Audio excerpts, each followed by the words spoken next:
My name is Sam Beiler, founder of Spooky Nook Sports.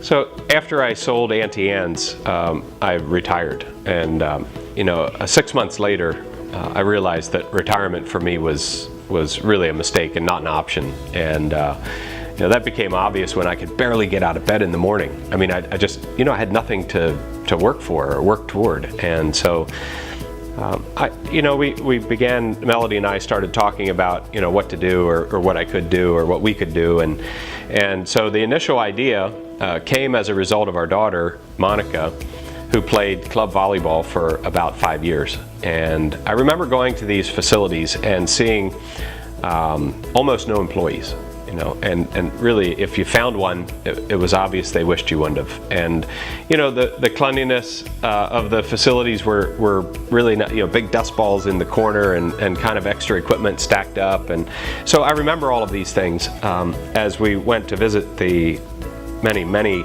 tournaments that Monica played in. And so we started thinking about what we could do, and really we had landed on somewhere between an 8 and a 10 court volleyball center. And obviously if you visited the Nook, you'll know that it got a little bigger than just that. The first time I came to see the building, my realtor kept telling me, you got to check out this building, and I saw the listing. And I saw how big the building was, and I thought, man, I don't even want to go, because I think I was afraid of what would happen. And sure enough, it did. Because I walked in the one overhead door, and inside the building was this metal halide lighting. So there was an orange glow throughout the entire building. That and water everywhere, because the roof leaked, and about 5 tribes of raccoons. So it was quite the active zone when we walked in. But I was no more than in the building, and I'm looking across the building, and I could hear whistles and see kids. I just had this vision for the building, and so I think that was on a Friday.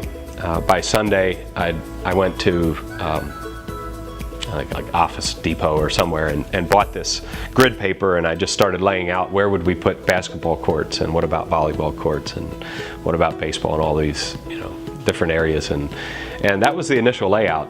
Eventually, in a matter of weeks, we hired an architect who could actually take my little art class design work and put it to paper in a proper way.